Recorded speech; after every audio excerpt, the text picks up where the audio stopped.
কতদিন আসলে অপেক্ষা করবো, এখনো তো আমার বিয়েটা হয়নি, তাই আমি খুব আগ্রহ করে আমি একজন মনের মানুষ চাচ্ছি। লিমা আক্তার। লিমা আক্তার, কোথা থেকে এসেছেন? আমি সিলেট হবিগঞ্জ থেকে আসছি। সিলেট হবিগঞ্জ থেকে। আপু, আপনার বর্তমান বয়স? 24-25 হবে। 24-25। পরিবারে কে কে আছে? আমার 3 বোন আর হচ্ছে আমার আম্মু। 3 বোন আর আপনার আম্মু আছে। বাবা নেই? না, আমার বাবা নেই, প্রায় 11 বছর হয়েছে আমার বাবা মারা গেছে। বাবা ছাড়া সংসার জীবনটা কেমন ছিল? অনেক অসহায়ের মতো, অনেক দুঃখের বিষয়। এতদিন সংসার কে চালাইছে? 3 বোন, আপনি? আমার আম্মু কিছুদিন কষ্ট করে চালাইছে, তার চালানোর পর এখন আমারই বর্তমান দায়িত্ব আমার উপর। দায়িত্ব আপনার উপর? হ্যাঁ, আমার দায়িত্ব হিসেবে আমার সংসার পরিবারটা চালাতে হয়। আমার আম্মু এবং ছোট 3 বোনের পড়াশোনা, লেখাপড়ার খরচ, সব কিছু ইত্যাদি। আপু, আপনি এখন আমাদের ক্যামেরার সামনে মূলত কেন এসেছেন?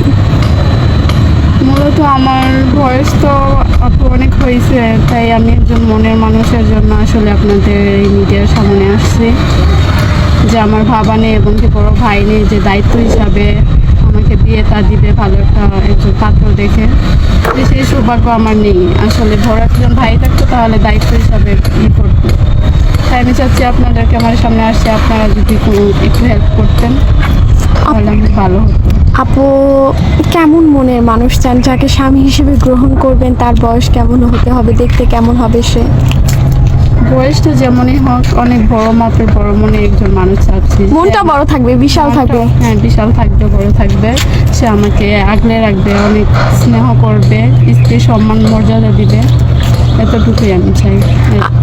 আপু, আপনি তো অবিবাহিত, তাই না? হ্যাঁ, আমি আনবে। অনেক সময় আছে কি যে অনেক ভাই বিয়ে করে কিন্তু বিভিন্ন কারণে বউর সাথে মনোমালিন্যের কারণে বিচ্ছেদ হয়। তারা যদি আপনাকে বিয়ে করতে চায়? কোনো সমস্যা নেই। সমস্যা নেই, আপত্তি নেই? আপত্তি নেই। যেটা পাস্ট অতীত চলে গেছে তো চলে গেছে, তাই না? হ্যাঁ। আপু, আপনার সাথে যোগাযোগ করবে কিভাবে? এদের সাথে যোগাযোগ করলে আমাকে পাবে। দর্শক, ওনার নাম লিমা আক্তার, উনি এসেছে সিলেটের হবিগঞ্জ থেকে। কেউ যদি লিমা আপুর সাথে যোগাযোগ করতে চান, স্ক্রিনে একটি নাম্বার দেখা যাচ্ছে, এই নাম্বার ইমো হোয়াটসঅ্যাপ দুটোই আছে। ইমো বা হোয়াটসঅ্যাপ নাম্বারে আপুর একটি ছবি স্ক্রিনশট মেরে পাঠিয়ে দেবেন, অবশ্যই আমরা যোগাযোগ করিয়ে দিব। আপু বেশ কয়েকদিন আমাদের অফিসে থাকবে। আপু, নামাজ কালাম পড়া হয়? হ্যাঁ, নামাজ পড়ি ইনশাআল্লাহ, মুসলিম যেহেতু নামাজ পড়তে হবে। বাংলা কতদূর পড়ার সুযোগ পেয়েছিলেন? ক্লাস 9 পর্যন্ত।